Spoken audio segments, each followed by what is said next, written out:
Hi, the message here is about embracing and seeking out the stress in our life.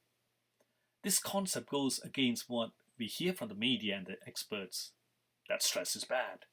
So, if something is bad, like smoking, drugs, gambling, sugary drinks, etc., we should keep them away, right? Wrong. Why do I say that? Let's look at our current statistics in the UK alone, which may be similar to many other countries. Decades of research and resources put aside to manage stress is far from being managed. So, why have we not got to grips with stress? Forgive me quoting the great man. One of the definitions he said about insanity is doing the same thing over and over again and expecting a different result.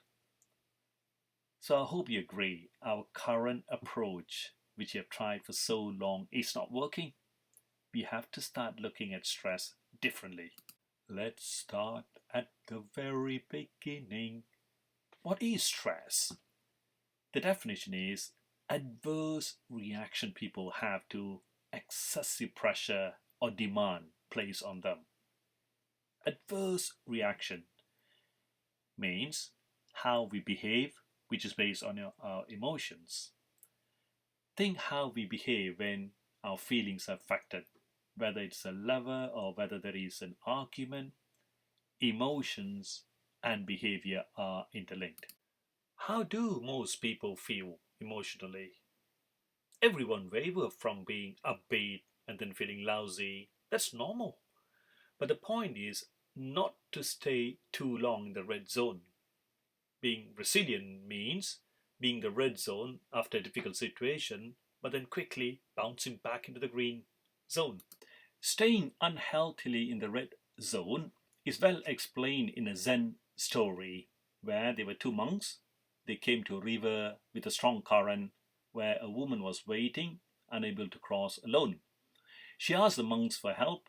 Without a word, the older monks pick her up, cross her, and set her down on the other side.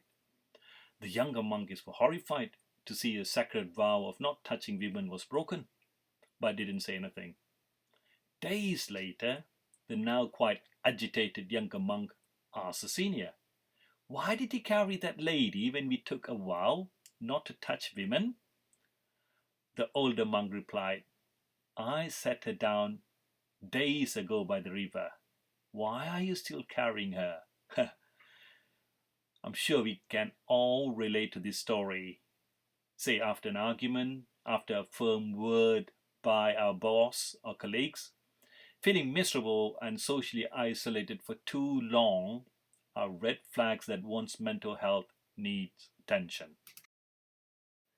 As mentioned, the problem arises when we are stuck in the red zone far too long, leading to mental health conditions like depression, anxiety, etc.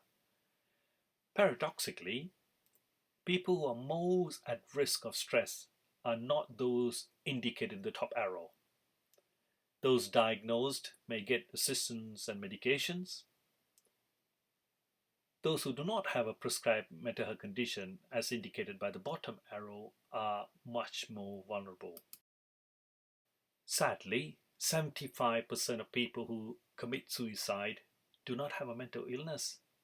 They are the ones who are struggling on their own and not receiving attention or medical treatment. Now, by default, when threatened, humans are always pulled to the red zone. A conscious effort is required to move into the green zone. Why are newspapers and TV broadcasters filled with disaster, corruption, and killings? As you can see from the graph, bad news sells. Why is that? Because humans are wired to recognize and respond quicker to negative expression and events. Humans have evolved by prioritizing negative information. Our forefathers, hunter-gatherers, and those now in the armed forces are more aroused by threats or by possible enemy attack. So the body is ready. We typically need to change our behavior when something is about to go wrong, not when something is going right. These are the basic survival traits. So, when threatened, our body produces stress hormones like cortisol that triggers a flight or fight response. Part of the preparation is also the production of endorphins to mask any pain from possible trauma. However, if these responses are activated repeatedly or persist over time, the effect can cause us to feel permanently in a state of fight or flight. It could be argumentative or picking up a fight. Therefore, we have to check if we are in the red zone far too long. If so, we have to take effort using the SEEK strategy, which I'll cover later. Now, let's see what excessive pressure means by revisiting the definition of stress. The pressure which we all face range from work, finance, relationship, and so on and so forth. The analogy is like a container which is retaining all the items.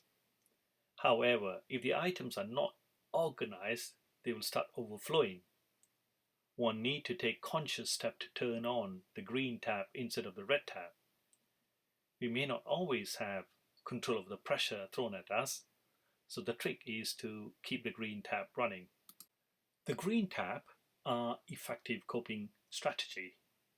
We will touch on the acronym SEEK in much more detail in subsequent series. For now, let's look at sleep. Adults need about 7 to 9 hours. During sleep, the healthy brain function is reinforced. Those with sleep deprivation may have trouble making decisions and even controlling emotions.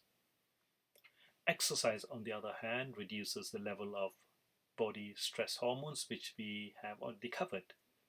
Even a simple 20-minute stroll can clear the mind and reduce stress. You are what you eat. I'm sure you've heard that before. Likewise, you are what you think. Know where you are and how long you have been in the red zone. Sadly, those in the red zone are unable to take action on their own, either because they are in denial or just do not realize that they are stuck in the black hole. To make matters worse, when society have a negative attitude, the person just spirals out of control. This is where friends and family members play a critical role by influencing or encouraging them to seek help. With the right help and treatment, everyone can and will recover. There are many benefits when we share our concerns. The proverbial "a problem shared is a problem halved" comes to my mind. In addition, certain hormones are produced when we share our concerns, which also benefit the person assisting and listening. One of which is oxytocins. They are produced when people are stressed. It helps rejuvenate their heart as it's a natural anti-inflammatory chemical. This hormone makes one to be more sociable, so don't hold back. On the other hand, serotonin, also known as leadership chemical, when leaders create an environment of safety for others, studies show they have an increased serotonin in their system. The last one here is dopamine. A feel-good factor hormones are released after reaching out, achieving, or doing something one loves. So let us all reach out and increase our own resilience. So friends, not doing anything when you're stressed should not be an option.